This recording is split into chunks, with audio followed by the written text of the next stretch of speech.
Quero desejar a paz do Senhor Jesus sobre você, sua família e mais uma vez, então, falar um pouquinho da palavra de Deus. A última mensagem eu falei sobre sabedoria, a primeira parte dessa mensagem sobre sabedoria, de onde vem a sabedoria. Esse era o tema da mensagem. E o que nos guiou foi o texto de Tiago, capítulo 3, versículos 13 até o 18. E eu quero continuar falando a respeito desse texto, né? Porque eu acredito que ele tem muito conteúdo, um bom conteúdo para que a gente possa meditar na palavra de Deus. E eu convido você, se você tem a sua Bíblia em casa, a abrir em Tiago 3. Eu vou ler aqui do 13 até o 18, eu estarei lendo na Almeida Corrigida Fiel. Diz o seguinte a palavra de Deus: quem dentre vós é sábio e entendido, mostre pelo seu bom trato as suas obras em mansidão de sabedoria.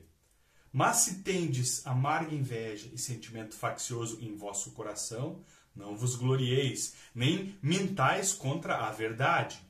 Essa não é a sabedoria que vem do alto, mas é terrena, animal e diabólica.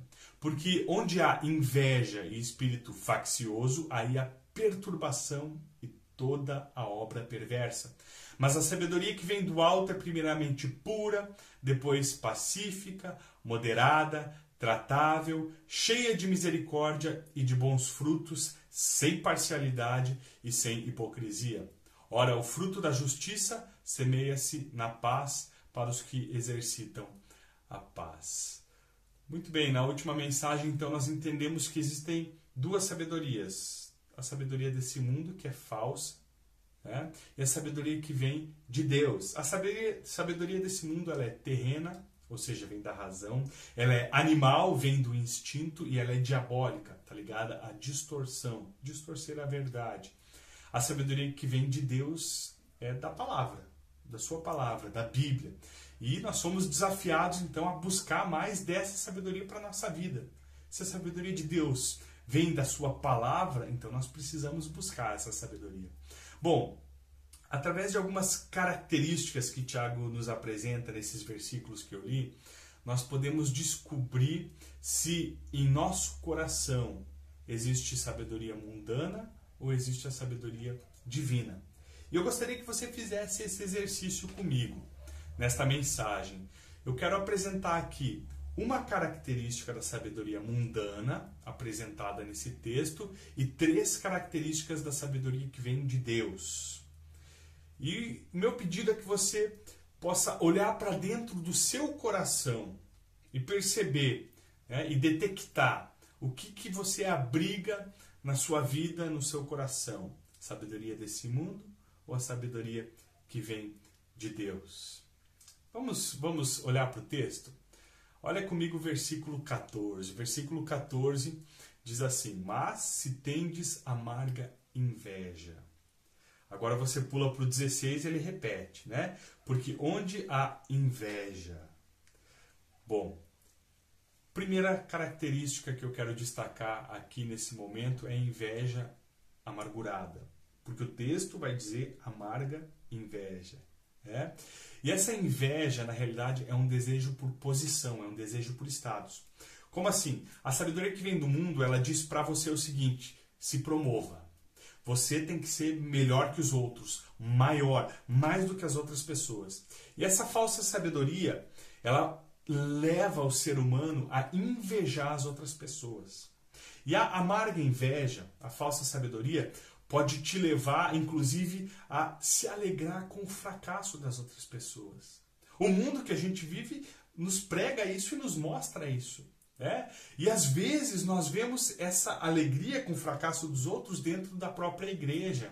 Né? Quando você ouve falar de um pastor famoso que caiu em pecado, né? Que caiu da doutrina, às vezes o nosso coração se alegra e pensa: eu sabia que esse cara era assim. Eu sabia que ele era assim, apenas mostrou sua verdadeira face. Às vezes o nosso coração pode estar regado de inveja amarga, que é o que o texto está dizendo. E repare que Tiago ele coloca esse adjetivo junto da inveja: amargura, amargura. E eu gostaria que você pensasse em uma criança, para ilustrar essa verdade da amargura junto com a inveja. Pensa numa criança. Quando você dá algo que ela gosta de comer Você vê na expressão dela que ela gosta e ela pede mais. Agora, quando você dá um alimento amargo, ruim, que aquela criança não gosta, você vê logo na expressão, a cara dela. Ela faz uma expressão de alguém que não gostou daquele alimento. Né? Ela não gostou daquilo. Né? E ela cospe o alimento. Você vê nos olhos, no rosto, né? Aquele sentimento, aquela comida é amarga, eu não gostei. Por que eu estou falando isso? Porque a amargura está na expressão daqueles que guardam esse sentimento no coração, da inveja amargurada. E muitas vezes não está na expressão, no olhar, mas tantas vezes está nas palavras. A pessoa que vive com inveja amargurada, ela sempre tem palavras que são para destruir, nunca para construir. Sempre são palavras para cutucar alguém, sempre são indiretas, ou às vezes é a expressão mesmo. Ela mostra, faz questão de demonstrar, né, pela sua expressão que a outra pessoa está errada. Então, baseado naquilo que nós falamos, que o texto nos mostra, nós falamos na mensagem anterior, essa sabedoria, ela é diabólica, ela é terrena, né? Ela é animal, segundo as características que Tiago vai dar aqui no texto. E o que essa sabedoria faz do mundo? O que ela produz? O versículo 16 vai dizer que ela produz perturbação. Entre muitas coisas que ela produz, né, duas, ele vai dizer no versículo 16, porque onde há inveja e espírito faccioso, aí há perturbação e toda obra perversa. Perturbação. A NVI vai falar em confusão, algumas versões vão falar em desordem. E aqui a ideia de instabilidade, né? Um estado de desordem, uma confusão total, confusão, e é isso que ela causa, confusão. Qual é o resultado de alguém que vive com inveja amargurada em seu coração? Ela se torna uma pessoa extremamente confusa e não há paz na sua vida. E você vê, as pessoas que fazem parte do círculo de relacionamento dessa pessoa que guarda inveja amargurada, elas vão se afastando, elas não querem estar próximo dessa pessoa, porque a todo momento as palavras derramadas são palavras de inveja amargurada. Palavras sempre com o objetivo de destruir, de demonstrar a sua insatisfação. Então a tendência é que as pessoas que guardam inveja amargurada no seu coração, elas vão ficando sozinhas com o passar do tempo. Agora, o texto bíblico nos contrasta. Ele vai mostrar 3 características da sabedoria que vem do alto, a sabedoria de Deus, sabedoria que nós podemos beber da palavra, que podem mudar um coração que abriga amarga inveja dentro de si. 3 características eu gostaria que você examinasse comigo. Versículo 17 tem várias características, né? Quando nós lemos o texto, versículo 17 diz: mas a sabedoria que vem do alto é primeiramente pura, depois pacífica, moderada, tratável, cheia de misericórdia e de bons frutos, sem parcialidade e sem hipocrisia. A gente vai falar sobre cada uma dessas características, mas hoje eu destaco 3. A primeira delas é que ela é tratável. A segunda versão que eu li, ela é tratável. Ou seja, compreensiva, ou seja, amigável. E aqui eu quero falar sobre compreensão. Essa é a primeira característica, compreensão. Significa literalmente essa palavra facilmente persuadido, disposto a ceder ou ainda complacente. Essa é uma pessoa de fácil acesso. Ela não é uma pessoa que se acha superior. Alguém que tem a sabedoria de Deus, ela trata com todos de uma maneira igual. Sabe aquele sentimento, eu sou muito importante, só falo com gente importante? Não é assim com um homem ou uma mulher sábio ou sábia segundo o padrão de Deus. Ela trata com todos de uma maneira muito aberta, inclusive com aqueles que pensam de uma maneira diferente, inclusive com aqueles que vivem de uma maneira diferente. E eu convido você a pensar a respeito do ministério de Jesus. Em uma ocasião, o pessoal estava levando até Jesus as crianças. E os discípulos dizem: não, leva para longe essa criançada aqui. Não queremos incomodar o mestre com essas crianças. Porque crianças tinham pouco valor na época. E o que Jesus diz? Não, deixa vir as minhas crianças. E ele ainda vai dar uma lição para os discípulos. Porque daquelas que são como essas crianças, pertence o reino dos céus. Ou seja, Jesus era aberto. Quem é que cercava Jesus? Pessoas pecadores. pecadoras, né? Foi uma pecadora que ungiu Jesus em Betânia, lavou os pés de Jesus. Jesus jantou na casa de publicanos, pecadores. Zaqueu era um exemplo. Então Jesus era extremamente aberto, compreensível com pessoas, pecadores e pecadoras, e pessoas que tinham um pensamento completamente diferente dele. Isso é sabedoria que vem do alto. Segunda característica, está lá no versículo 17 também, é que essa sabedoria é cheia de misericórdia. Cheia de misericórdia. E pesquisando a respeito do sentido dessa palavra, misericórdia, a ideia, eu achei muito legal, muito bonita, a ideia é lançar o coração na miséria do outro. Lançar o coração na miséria do outro. Olha só que interessante essa definição. É estender a mão ao necessitado, ainda que ele não mereça. E o necessitado não é só alguém que está passando por fome, né, ou por doença. Às vezes é alguém necessitado emocionalmente, espiritualmente. Lançar o coração na miséria do outro, seja qual for a miséria. Seja física, seja financeira, seja emocional, seja espiritual. Então, enquanto a inveja amargurada, ela quer tirar o que os outros têm, para ser maior e melhor, a misericórdia procura se doar para os outros. Ela olha a necessidade dos outros e quer se doar. E aqui é interessante a gente pensar na diferença entre misericórdia e pena. Pena é aquele sentimento que vem no coração quando você vê uma situação. Né? Você vê uma situação difícil, complicada, você sente pena e pensa, nossa, olha só, que triste. Que triste, sentiu pena no coração. Agora a misericórdia te leva a agir. E essa é a sabedoria que vem do alto, não é só um sentimento lá no coração. É a ação, misericórdia em ação.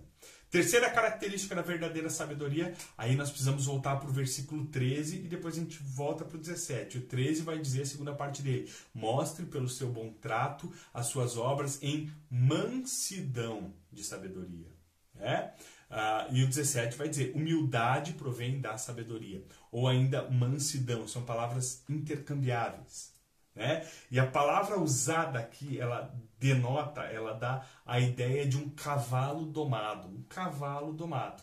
Né? Se você já viu documentários ou já lidou com isso, você sabe que cavalos selvagens são animais perigosos.